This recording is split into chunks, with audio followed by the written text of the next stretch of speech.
இலங்கையில பயணிகளை ஏற்றிச் செல்லக்கூடிய ஒரு புதிய ட்ரோன் விமான சேவை அறிமுகமாக போகுது. இந்த விடயத்தை சிவில் விமான போக்குவரத்து அதிகார சபை இன்றைக்கு உத்தியோகபூர்வமாக வெளியிட்டிருக்கிறார்கள்.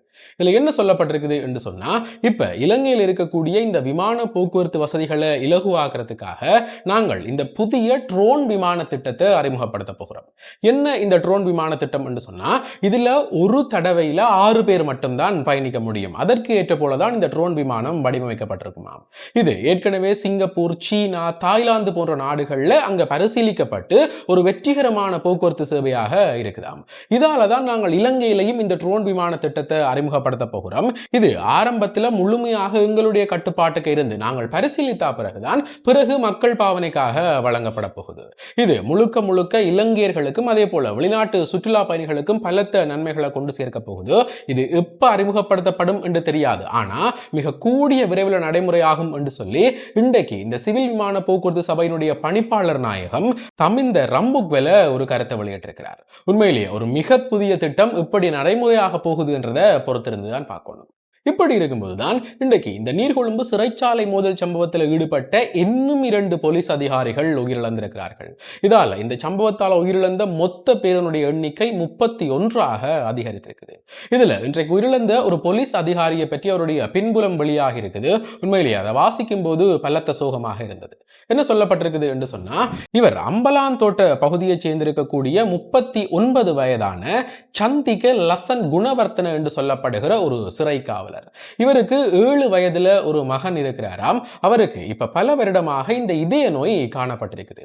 அது தீவிரமான நிலையை எட்டினபடியா இப்ப அறுவை சிகிச்சை மேற்கொள்ளணும் என்று சொல்லி போட்டு அதற்கான பணத்தை சேகரிக்கிற வேலையில தான் இந்த சிறை காவலர் ஈடுபட்டிருக்கிறார்.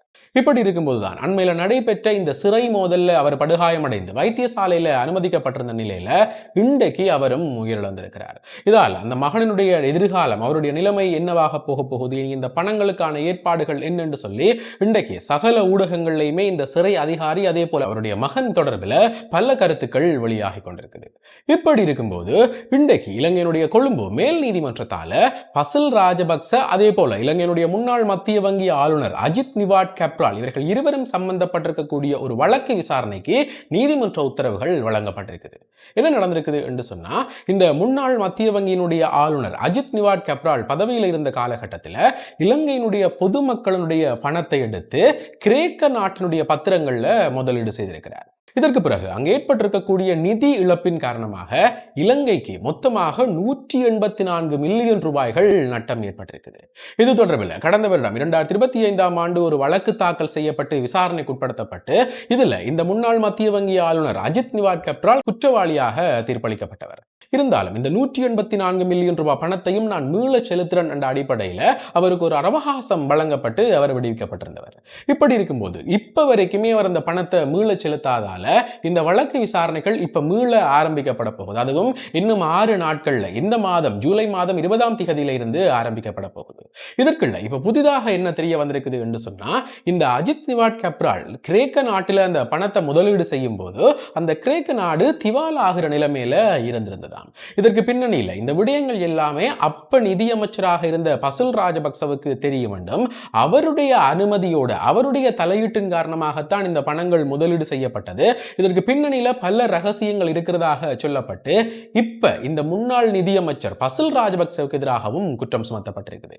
உண்மையிலேயே இலங்கையில் வருகிற சகல குற்றங்களுக்கு பின்னணியிலையும் இந்த ராஜபக்ச குடும்பங்கள் சம்பந்தப்பட்டிருக்கிறார்கள். இனி இந்த 6 நாட்கள்ல தொடங்க போகிற இந்த விசாரணைகள்ல என்ன புதிய விடயங்கள் வெளியாக போகுதுன்றதை பொறுத்திருந்துதான் பார்க்கணும். இப்படி இருக்கும்போதுதான் இன்றைக்கு ஜனாதிபதி அனுரகுமார திசாநாயக்காவுக்கு இலங்கை மருத்துவ அதிகாரிகள் சங்கத்தால ஒரு புதிய மனு கையளிக்கப்பட்டிருக்குது. உண்மையிலேயே மிக முக்கியமான விடயம். இதுல என்ன சொல்லப்பட்டிருக்குது என்று சொன்னா, இலங்கையில ஒரு தலைமுறையே நாங்கள் புகையிலை பாவனை இல்லாத ஒரு தலைமுறையாக உருவாக்கும் என்ற அடிப்படையில ஒரு புதிய திட்டத்தை, ஒரு புதிய சட்ட நடவடிக்கையை உருவாக்கணும் என்று சொல்லி பல திட்டங்கள் அடங்கின ஒரு மனு கையளிக்கப்பட்டிருக்குது. இதுல என்ன சொல்லப்பட்டிருக்குது என்று சொன்னா, இலங்கையில 2010ஆம் ஆண்டுக்கு பிறகு பிறந்திருக்கக்கூடிய குழந்தைகள் நாடுகளுக்கு இந்த புகையிலை சம்பந்தப்பட்ட எந்த விதமான பொருட்களை விற்கிறதுக்கும் அவர்கள் வாங்குறதுக்கும் தடை விதிக்கணும்.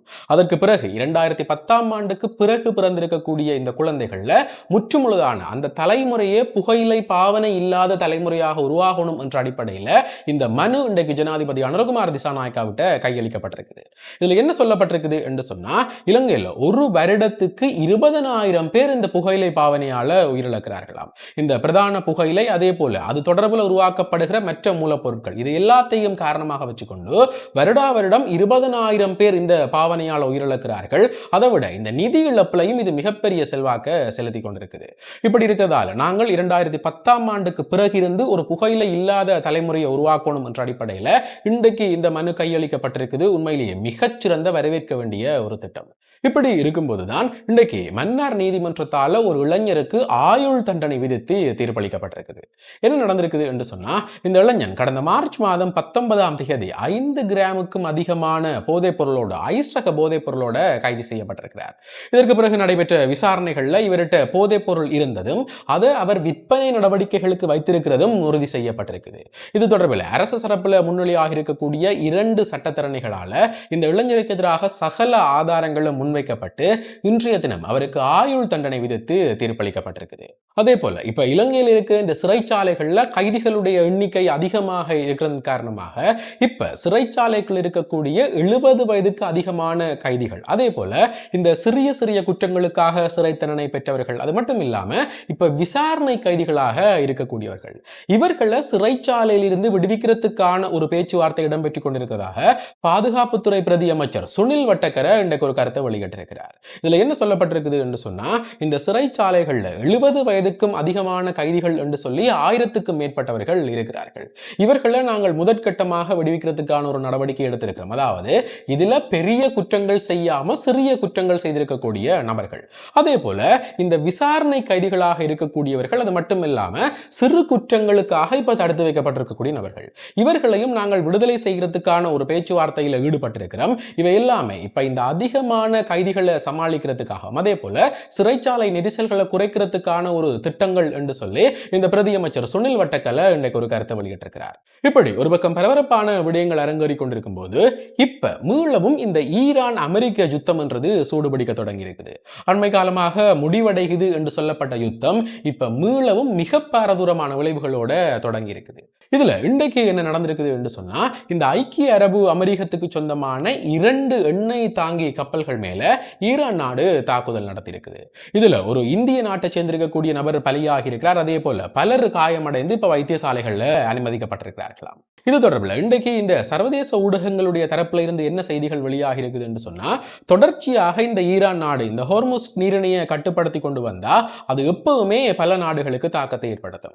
இதால் ஐக்கிய அரபு அமீரகத்தினுடைய தரப்புல இருந்து ஒரு புது துறைமுகத்தையும் ஒரு புது கொள்கலன் முனையத்தையும் உருவாக்குறதுக்கான திட்டம் முன்மொழியப்பட்டிருக்குதாம்.